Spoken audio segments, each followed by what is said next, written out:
Welcome everybody, I'm the Urban Watcher, and this is another edition of First Impressions. Today we're going to be reviewing and looking at a game called Zafehouse Diaries. It's a kind of zombie simulator in the same mode that you might find faster than light. It's a very slow paced game. It's not going to appeal to a lot of people. Um, it's a game that is incredibly difficult. Now, Safe House Diaries is a fun game if you can adjust and learn some strategies. Now, I'm going to bring you into a game that I've already brought up, and I want to talk to you briefly about what makes this game very compelling.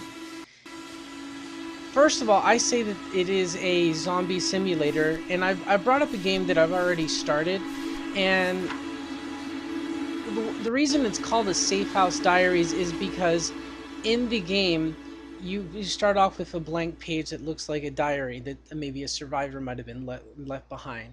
And in the game that I'm playing, I start off with 5 survivors, and they've been told that there is a car or a part on the outside of town that if they can find all the parts and fix up a car, they can leave the town. So what you do is you find out and you investigate who are your survivors. Here I've included a couple of my characters from my custom game from people that I actually know in real life. These characters each have relationships to each other, and the red lines mean that if they're these lines right here, it means that they're not getting along. Red means very very bad.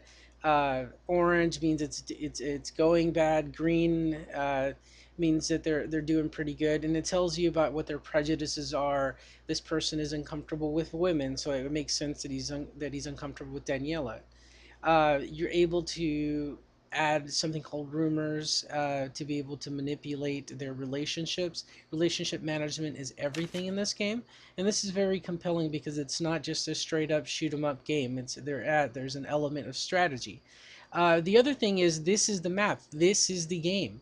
It reminds me of the old text-based games wherever you sent characters in, and you told them open the door, and they would open the door, and something would happen. It's very much in that line.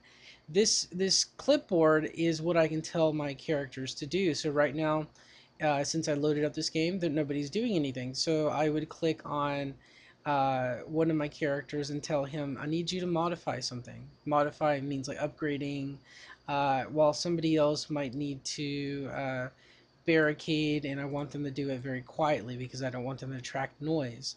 I want another person to watch for zombies, make sure nobody sneaks in on us.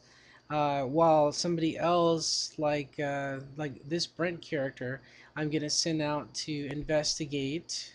And who else? Who else doesn't do anything? One, two, three, four, and Mr. Kaz. Oh, he's doing something. Uh, Scarlet Kaz, Iron's not doing anything. I can send that character out. So I've decided what their actions are going to be. It's very turn-based, and so these locations, like this one is a bar, that is a police station, that's a library. So every game, the map is going to change. So it's a dynamic game. Not no two games are going to be alike. So after you decide what you want them to do, you press on this little time clock, and wabam, it tells you what happened. We have some Iron Wolf scouted and told me that this building has 3 doors, 8 windows. That's very difficult if we try to break in there and try to barricade it. Somebody else went to another place and says he counted uh, one zombie outside, 1 door, 10 windows. That's horrible. This one has 3 doors, 8 windows. So far, none of these places are looking good. They all come back. Iron Wolf couldn't. Okay, so they all come back, and I've scouted these places immediately around me, and they're horrible. So they're not places that I would want to secure. So this is the basic mechanics of the game, and as you go from place to place to place, each building that you break into is going to have certain requirements. Like this only has 29 furniture that you can use to break down and secure your location. This it's fully trapped. I have two barricades up. So this game, it's slow. It's a zombie simulator, turn-based simulator that is frustrating. This is a game that is not easy. I've been playing this and I've only beaten or gotten out once. It's a game that if you make it a week in the game, you're doing really really well. And so, for this first impression, I would tell you that don't expect this to be an easy feel good game. It is a simulator in which most zombie post apocalyptic situations everybody's going to die. Now, the only question is how long can you make it and in what conditions are those people going to die. So if you're interested in that type of game, stay tuned. I'm going to have a little bit of a tutorial series out for everybody. I'm the Urban Watcher, and you check out some of the other videos, similar games to this, but a little bit more gratifying and a little bit more strategy to them. Would be something like Faster Than Life, with which I also have included in my series.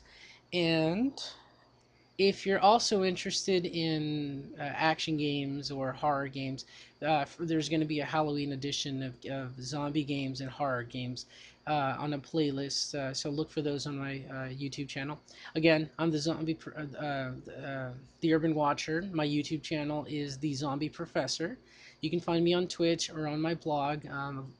So if you have any questions or any recommendations or anything you want me to do, or I'd be happy to answer that, please leave a comment, follow, subscribe. I appreciate